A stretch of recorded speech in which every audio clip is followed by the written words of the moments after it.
अब आते हैं हम लोग, अभी तक हमने, इससे पहले हमने जाना कि इंटीजर्स क्या है, इंटीजर्स को नंबर लाइन पे रिप्रेजेंटेशन कैसे करते हैं, रिप्रेजेंट कैसे करते हैं। इसको जो सेकेंड क्लास किया हमने उसमें क्लोजर प्रॉपर्टी हुआ, कम्पिटिटिव लॉ हुआ, एसोसिएटिव लॉ हुआ, है ना, इन सभी लॉ को पढ़ा। आज फिर एक पढ़ने जा रहे हैं डिस्ट्रीब्यूटिव लॉ। डिस्ट्रीब्यूटिव लॉ, बच्चों इसको ध्यान देंगे। डिस्ट्रीब्यूटिव लॉ, इसका मुख्य रूप से आगे बहुत जरूरत पड़ेगा इसका। डिस्ट्रीब्यूटिव लॉ में क्या है कि इसमें किसी भी प्रकार का 3 प्रकार का इंटीजर्स होगा, any 3 types of integers, A B C, there are 3 types of integers. Clear? ये लॉ 2 प्रकार का लॉ होगा। पहला लॉ जो होगा वो पहला लॉ होगा distributive law, distributive law of multiplication, multiplication over addition.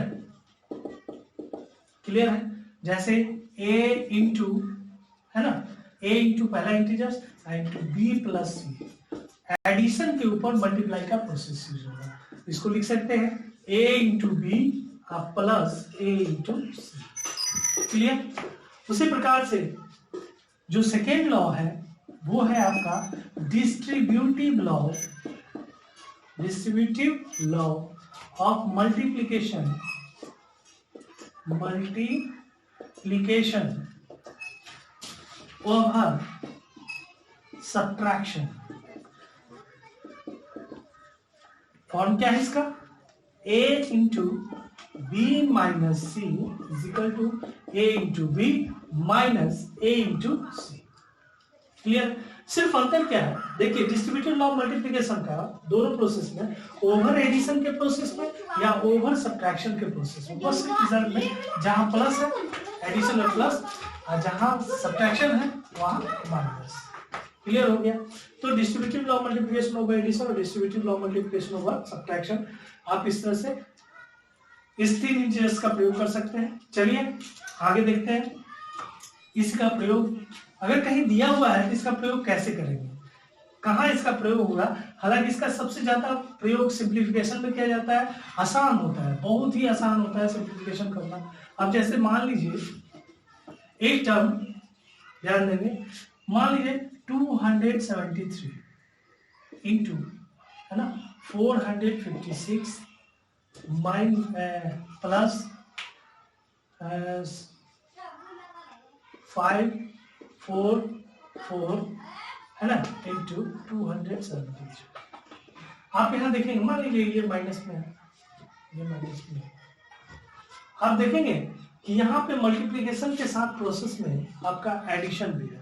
तो ऐसे संख्या को देखते ही यहाँ सतर्क होंगे, यहाँ सोचेंगे कि कहीं ये डिस्ट्रीब्यूटिव लॉ को तो होल्ड नहीं कर रहा। तो डिस्ट्रीब्यूटिव लॉ को होल्ड करने के लिए कम से कम मात्र 3 इंटीजर्स की आवश्यकता है। बट यहाँ टर्म की संख्या अगर देखें तो टर्म इसमें 1 2 3 4 टर्म की जरूरत, 4 टर्म है, जबकि आपको डिस्ट्रीब्यूटिव लॉ में मात्र 3 टर्म की आवश्यकता पड़ती है, जबकि इसमें 4 टर्म है।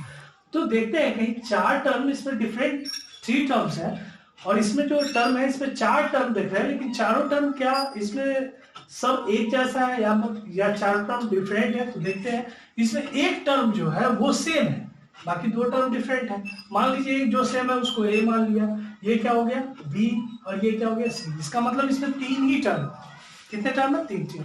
तो जैसे ही आपको इस फॉर्म में मिले तो बड़ी आसानी से आप डिस्ट्रीब्यूटिव लॉ मल्टीप्लिकेशन किस प्रोसेस में है, ओवर एडिशन के प्रोसेस में, तो आप इस रूल को फॉलो कर सकते हैं। तो आपका ये फॉर्म हो गया a into B plus c into A या a इंटू सी। अभी तो पहले भी हम पिछले क्लास में पढ़े हैं, लॉ ऑफ कम्यूटेटिव लॉ में हमने पढ़ा है कि आप प्रोडक्ट के फॉर्म में जो मल्टीप्लिकेशन का जो प्रोसेस है उसमें आप चेंजिंग द प्लेस ऑर्डर कर सकते हैं, इसमें कोई प्रॉब्लम नहीं है। c इंटू ए हो या a इंटू सी हो, कोई फर्क नहीं पड़ता। तो a इंटू बी और a इंटू सी, यानी इसका जो फॉर्म है वो a into B plus C का फॉर्म है।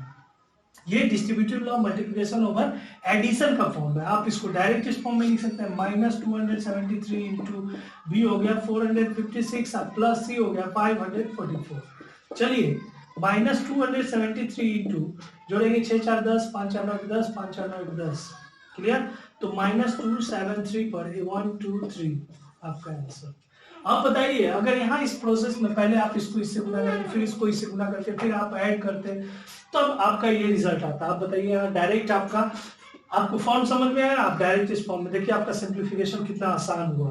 तो डिस्ट्रीब्यूटिव लॉ बहुत सहयोग करता है, बहुत सपोर्ट करता है आपको सिंप्लीफिकेशन के लिए भी। ध्यान देंगे ऐसे सिंप्लीफिकेशन करने के लिए डिस्ट्रीब्यूटिव लॉ क्या उसको होल्ड कर रहा है या नहीं कर रहा है ना। तो उसको होल्ड करने के लिए आप सीधी सी बात है कि डिस्ट्रीब्यूटिव लॉ होने के लिए कम से कम उसमें 3 प्रकार का टर्म होना चाहिए, और जो वो टर्म है वो distributive law multiplication over addition के प्रोसेस को होल्ड करे या distributive law multiplication over subtraction को होल्ड करे। ये जरूरी है। अगर इस तरह से होल्ड कर रहा है तो निश्चित रूप से डिस्ट्रीब्यूटिव लॉ का हम फॉर्म यूज कर सकते हैं और उस तरह से आसानी से हम इसको बना सकते हैं। तो चलिए distributive law multiplication over addition और distributive law multiplication over subtraction बड़े आराम से हम लोग कर सकते हैं। चलिए ये हो गया आपका डिस्ट्रीब्यूटिव लॉ, क्लियर हो गया, यानी लॉ आपका खत्म हो गया। आज लॉ कंप्लीट हुआ। अब आगे हम पढ़ते हैं डिस्ट्रीब्यूटिव लॉ के बाद एग्जिस्टेंस पढ़ते हैं। चलिए तो existence of existence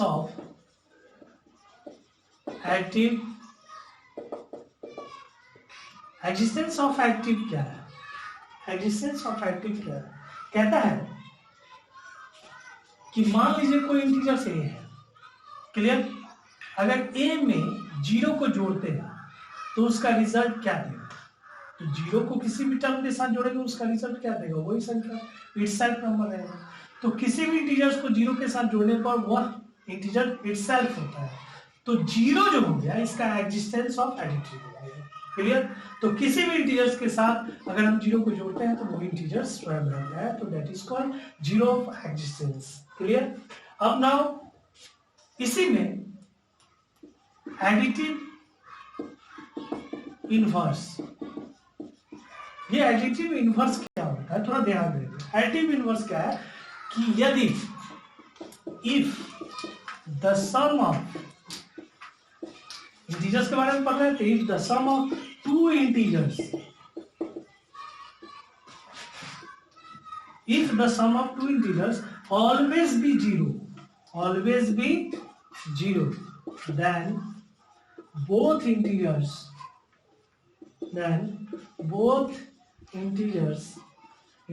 are called additive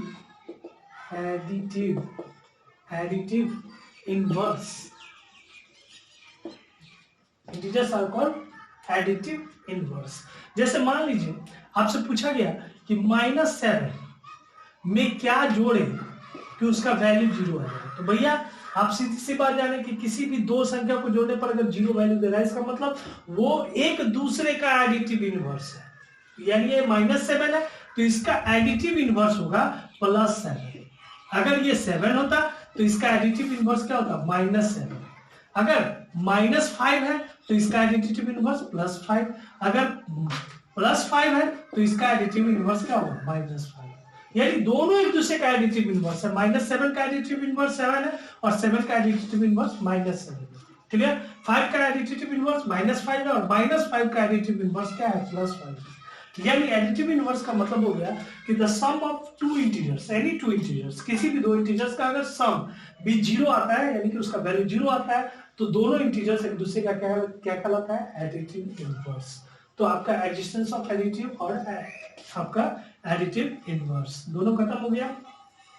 ध्यान से समझ लेंगे। एग्जिस्टेंस ऑफ एडिटिव का मतलब होता है कि किसी भी संख्या को किसी भी इंटीजर्स में अगर हम 0 जोड़ते हैं तो उस जो इंटीजर्स है वो इटसेल्फ देता है। इसका मतलब है कि 0 इज कॉल्ड देयर एडिटिव, मतलब एग्जिस्टेंस ऑफ एडिटिव। 0 ही उसका एग्जिस्टेंस ऑफ एडिटिव का है। एडिटिव इनवर्स क्या है कि अगर किसी भी 2 इंटीजर्स का सम 0 आता है, किसी भी 2 इंटीजर्स का सम अगर 0 आता है तो 100% आपको कभी दे सकता है। मान लीजिए आपको दे दिया कि भैया a प्लस यहाँ डैश डैश बराबर 0 है, यहाँ क्या बढ़ेंगे? क्लियर हो गया कि अगर किसी भी 2 यहाँ प्रोसेस एडिशन का है तो रिजल्ट क्या देगा? सम।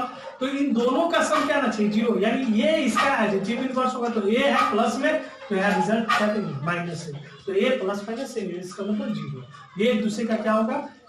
एडिटिव इनवर्स होगा। क्लियर है? उसी प्रकार से एडिटिव इनवर्स के बाद एग्जिस्टेंस ऑफ मल्टीप्लिकेटिव फॉर्म पढ़ते हैं। तो एग्जिस्टेंस ऑफ मल्टीप्लिकेटिव क्या है, ध्यान देंगे। Existence of multiplicative, existence of multiplicative, multiplication, existence of multiplication. ध्यान देंगे कि मान लीजिए मल्टीप्लिकेटिव है, एग्जिस्टेंस ऑफ मल्टीप्लिकेटिव, ध्यान देंगे जैसे मान लीजिए कि अगर हम बात करें कोई इंटीजर्स a है, तो a में हम अगर 1 से मल्टीप्लाई करते हैं तो उसका प्रोडक्ट क्या देगा, इटसेल्फ रिजल्ट देगा, a ही रहेगा, कोई फर्क नहीं पड़ेगा। इसका मतलब है कि ये जो एग्जिस्टेंस ऑफ मल्टीप्लिकेटिव है वो क्या है, 1 है।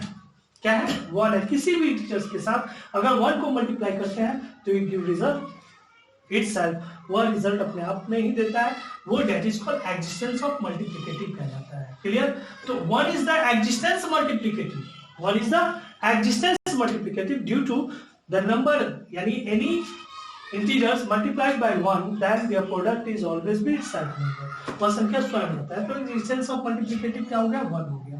अब आपका हो गया multiplicative inverse, multiplicative inverse, multiplicative inverse of integers में बात करें तो मल्टीप्लिकेटिव इनवर्स है इफ मल्टीप्लिकेशन का प्रोसेस का रिजल्ट क्या है, प्रोडक्ट है। तो if the product of two integers, है ना, the product of two integers is 1, then both integers are called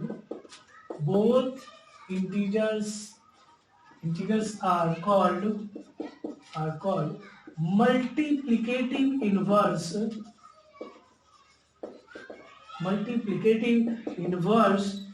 to each other, एक दूसरे का मल्टीप्लिकेटिव इनवर्स कहलाता है। जैसे मान लीजिए हमने लिखा 7, तो 7 को आप किससे गुना करेंगे कि 1 होगा, भैया इसका रिजल्ट 1 आना चाहिए, इन दोनों का प्रोडक्ट, यानी 7 को किससे मल्टीप्लाई करेंगे कि 1 आएगा। तो 7 को इसी के मल्टीप्लिकेटिव इनवर्स है, यानी 7 है तो इसका फॉर्म क्या है, 7/1 है, इसका मल्टीप्लिकेटिव इनवर्स क्या होगा, 1/7। तो 1/7 से गुना करेंगे तो ये 1 हो जाएगा। अगर मान लीजिए कि अगर यहाँ -7 रहता तब किससे गुना करते, तो आप माइनस है, तो माइनस से कोई लेना देना नहीं है, आपको इसका मल्टीप्लिकेटिव इनवर्स लेना है। जो साइन है वो साइन आपका अटेम्प्ट करेगा, सेम रहेगा, उसमें भी माइनस, इसमें भी माइनस, कोई दिक्कत। यानी 7 का मल्टीप्लिकेटिव इनवर्स क्या हो जाएगा, 1/7, और -7 का मल्टीप्लिकेटिव इनवर्स -1/7, कोई दिक्कत नहीं है, कोई दिक्कत। तो मल्टीप्लिकेटिव इनवर्स का मतलब हो गया कि हम कह सकते हैं कि the product of two integers is 1, then both integers are called multiplicative inverse to each other, वो एक दूसरे का मल्टीप्लिकेटिव इनवर्स कहलाता है। क्लियर है? तो हमने एग्जिस्टेंस ऑफ एडिटिव बताया, इसके बाद एडिटिव इनवर्स बताया, उसी प्रकार से एग्जिस्टेंस ऑफ मल्टीप्लिकेटिव बताया, और उसी प्रकार से मल्टीप्लिकेटिव इनवर्स बताया। क्लियर? तो आपका ये क्लियर हो गया।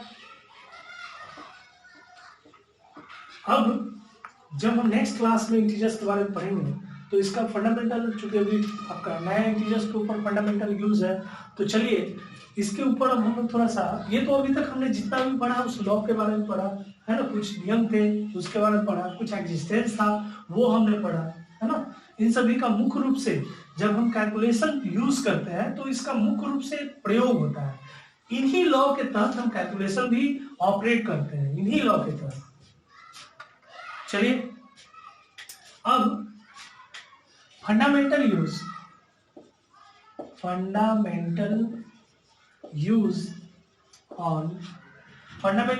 On integers. चलिए पहला चीज सीखते हैं एडिशन। देखिए किनको किनको आपको एडिशन यानी ऐड करने आता है या नहीं आता किसी भी दो इंटीजर्स के लिए, तो ध्यान देंगे एडिशन के लिए एक बात का हमेशा ध्यान देंगे, क्योंकि इंटीजर्स को आप अच्छी तरह से समझ रहे हैं, जो ये इंटीजर्स उसको अच्छी तरह समझ रहे हैं, कि इसमें कौन कौन सी संख्या होल्ड कर रहा है। एक तो 0 है, दूसरा आपका पॉजिटिव नेचुरल नंबर और तीसरा आपका निगेटिव नेचुरल नंबर। नहीं, इन तीनों का इसमें होल्ड है, यानी कि तीनों का कॉम्बो है, पॉजिटिव नेचुरल नंबर, 0 और निगेटिव नेचुरल नंबर। अब इन सबको अगर होल्ड कर रहा है, कोई भी संख्या हो उसको अगर हम एडिशन कर रहे हैं, ऐड कर रहे हैं, तो कैसे ऐड करेंगे। जैसे मान लीजिए -5 है और +3 है, गिव रिजल्ट या रहे, ध्यान देंगे, -5 है प्लस -3 या -5 है प्लस -3 या 5 है और प्लस। आपको एक चीज अजीब लगेगा, इंटीजर्स के बारे में पढ़े थोड़ा ध्यान देंगे। हमने इसमें सारा कुछ समझा दिया, अगर एक टर्म को समझ लेंगे तो बहुत अच्छी बात है, समझ लेंगे तो अच्छी बात है। आप हमेशा एक बात का ध्यान देंगे कि जो भी आप ओवर एडिशन के प्रोसेस में जब आप प्रयोग करेंगे, ओवर एडिशन के प्रोसेस में आप जब काम करेंगे, तो एक बात का ध्यान देंगे कि जो इंटीजर्स दिए गए हैं, जो संख्या दिए गए हैं, उनके साइन, उनका जो साइन है, जो साइन अटेम्प्ट करके रखे हुए हैं, उस साइन को विशेष रूप से ध्यान देना। तो देना ध्यान क्या है कि जो सेम साइन वाले जो टर्म है, फिर से ध्यान देंगे, जो सेम साइन वाले टर्म है उसको आपको ऐड करके यानी कलेक्ट करके आपको साइन के साथ लिख देना। फिर से समझ लीजिए कि सेम साइन वाले को, कैसे साइन वाले को भाई, सेम साइन वाले है ना, कोई भी नंबर सेम साइन वाले जो भी नंबर हो उसको आपको क्या कर लेना, कलेक्ट कर लेना। कलेक्ट मतलब उसको जोड़ लेना, क्लियर, कलेक्ट कर लेना, कलेक्ट करके यानी जोड़ लेना है और उस साइन को अटेम्प्ट कर लेना है। जो साइन आपके साथ लगा रहेगा वो साइन अटेम्प्ट कर लेना है, कोई दिक्कत, यानी कि अटेम्प्ट द साइन। नेक्स्ट में अटेम्प्ट साइन, साइन को अटेम्प्ट कर लेना, जो साइन रहेगा वो लगा लेना, क्लियर, मतलब सेम साइन हो। अब देखिए यहाँ पे दो इंटीजर्स को जोड़ रहे हैं, मतलब दो इंटीजर्स में जोड़ रहे हैं। अब दोनों इंटीजर्स में आप ध्यान देंगे कि दोनों संख्याओं का जो नंबर दिया गया है, इन दोनों नंबर में इस टर्म का साइन और इस टर्म का साइन डिफरेंट है, एक का माइनस है, एक का प्लस है, क्लियर, तो ये डिफरेंट साइन है। हम किस साइन की बात कर रहे हैं, सेम साइन की बात कर रहे हैं, तो यहाँ सेम साइन नहीं है। इसमें देखते हैं भैया, इसमें और इसमें दोनों का सेम साइन है, ये भैया सेम साइन बना है। फिर ये देखते हैं डिफरेंट साइन है, ये दोनों सेम साइन है, +5 है, ये भी +3 है, तो ये सेम साइन है। ये पॉजिटिव नेचुरल नंबर है, ये निगेटिव नेचुरल नंबर, दोनों का दोनों निगेटिव है, दोनों का दोनों पॉजिटिव है। इसमें एक पॉजिटिव एक निगेटिव, इसमें एक निगेटिव दूसरा पॉजिटिव, क्लियर है। तो सेम साइन वाले को अटेम्प्ट करना, तो सेम साइन जिसमें रहे और उसको अगर एडिशन के प्रोसेस में देखना है तो क्या करना है, उसको पहले कलेक्ट करना, मतलब उसको जोड़ देना, जोड़ने के बाद जो साइन है वो अटेम्प्ट कर देंगे। तो चलिए 5 और 3 कलेक्ट करेंगे, कितना होगा 8, साइन क्या होगा भैया, जो साइन अटेम्प्ट है -8, क्लियर। यहाँ भी देखिए सेम साइन वाला है, 5 + 3 क्या हो गया 8, साइन क्या है प्लस है, प्लस, क्लियर हो गया, इसका रिजल्ट आपका क्लियर। यानी इस तरह से आप कर सकते हैं। लेकिन अगर डिफरेंट साइन है भैया, अगर डिफरेंट साइन है तो आप क्या करेंगे, तब सब्ट्रैक्ट का प्रोसेस यूज करेंगे। सब्ट्रैक्ट मतलब घटा देंगे, टेकन आउट। क्या करेंगे आप, इसको डायरेक्ट लिखिए टेकन आउट, मतलब उसमें से निकाल लेंगे, बड़े में से छोटे को घटा लेंगे, टेकन आउट कर देना है, निकाल देना है। तो डिफरेंट साइन हो तो टेकन आउट करना है और फिर अटेम्प्ट करना है, आपको अटेम्प्ट करना है जो साइन को, उस अटेम्प्ट में अटेम्प्ट साइन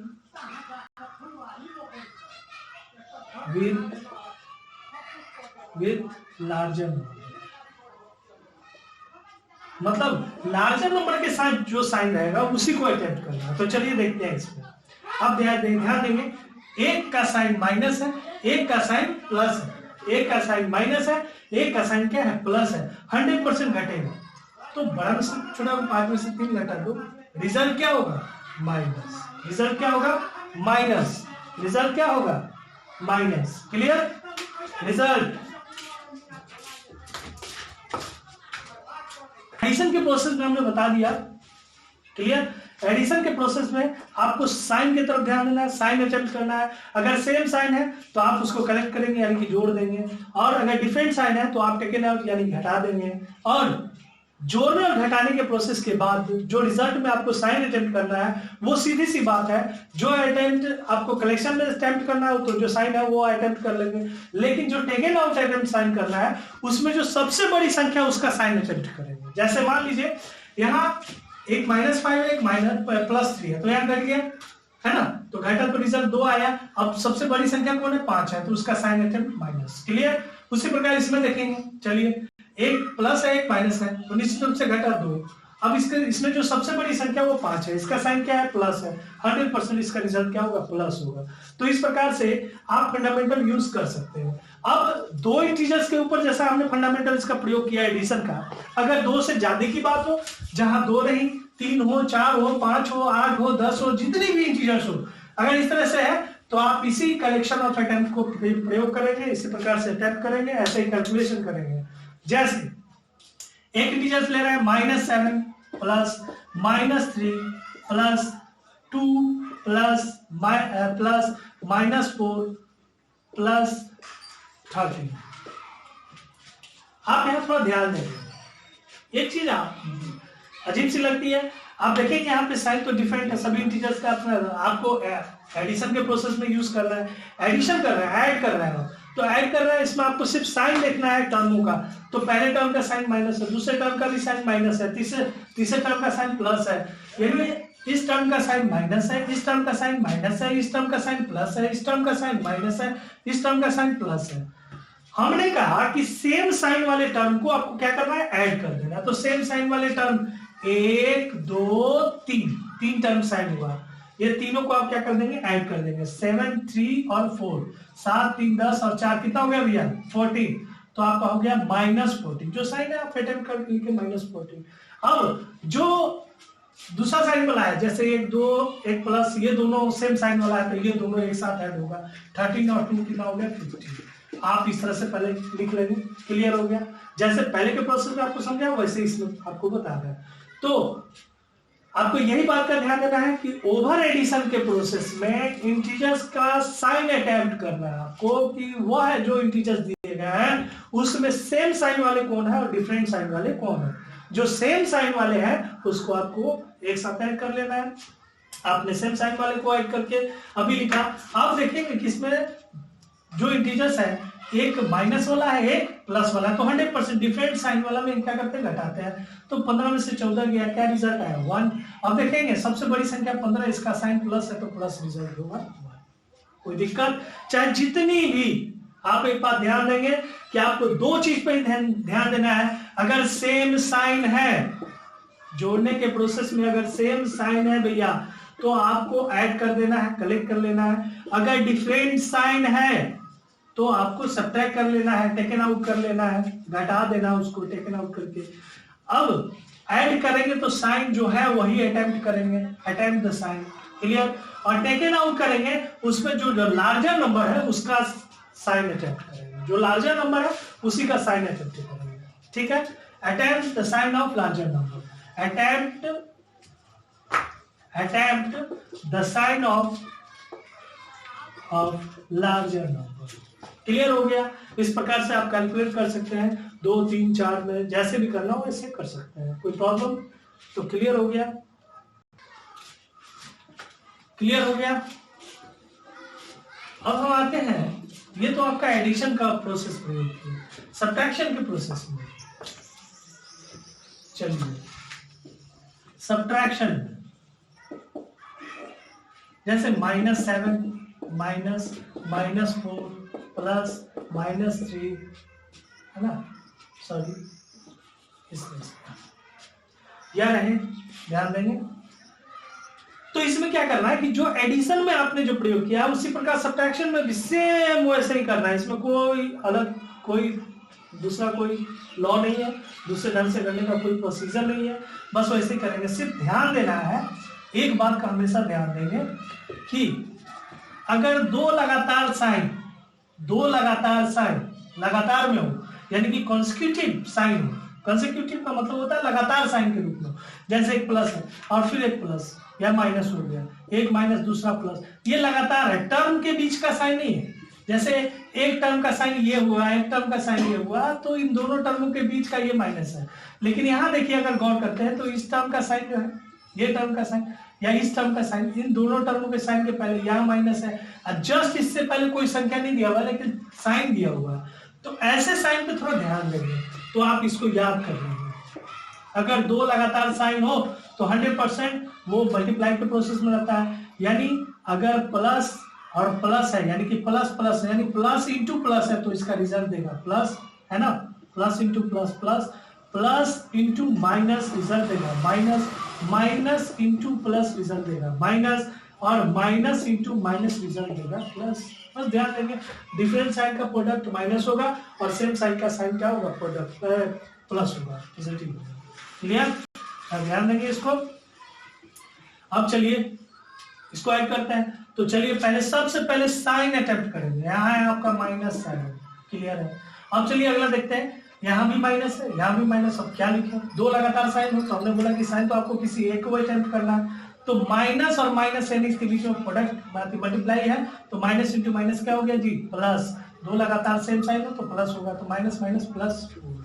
अब चलिए एक माइनस है एक प्लस है, तो क्या करेंगे, घटाएंगे। 7 माइनस 4 क्या हो गया, -3। 7 में 4 गया 3, सबसे बड़ी संख्या 7 है, उसका साइन माइनस है तो -7 यानी -3 है। इस तरह से सब्ट्रैक्शन का भी प्रोसेस आप यूज कर सकते हैं, फंडामेंटल यूज ऑन सब्ट्रैक्शन।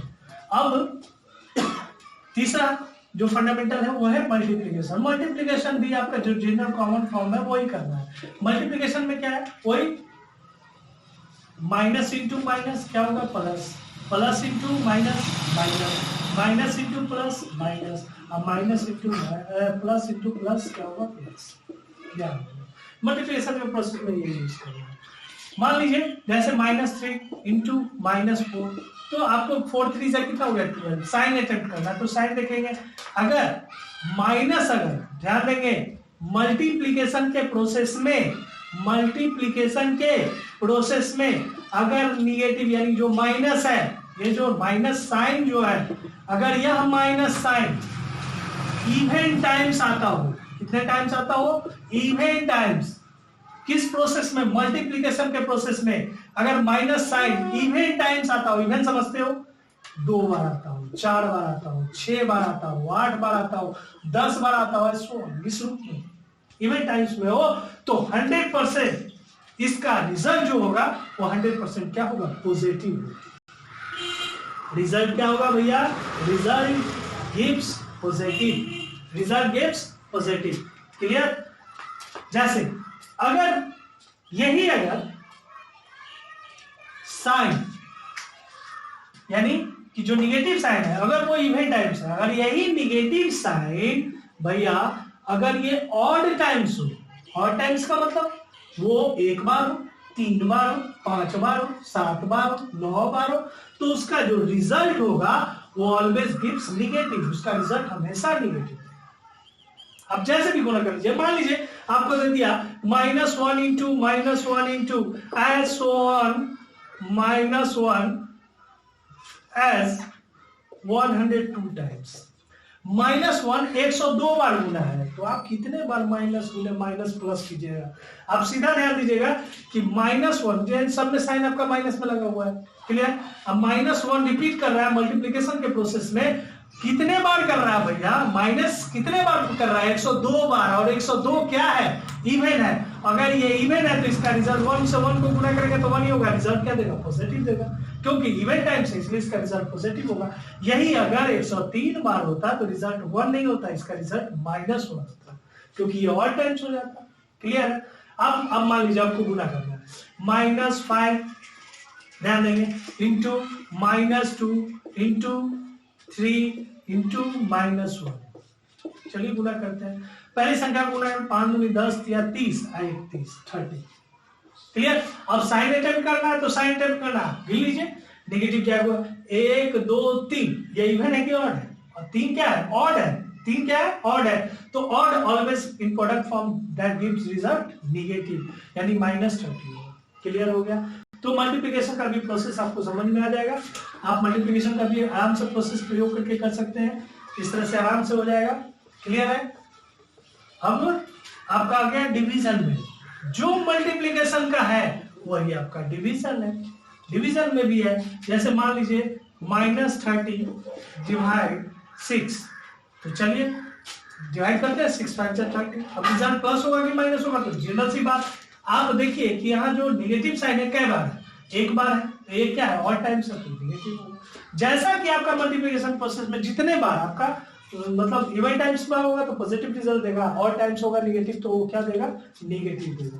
तो इस तरह से आपका क्लियर हो गया, यानी फंडामेंटल भी आप यूज समझ गए। एडिशन करना, सब्ट्रैक्ट करना, मल्टीप्लाई करना, डिवाइड करना, इंटीजर्स पे किस प्रकार से ये ऑपरेट करेगा आप इसको अच्छी तरह से समझ लिए।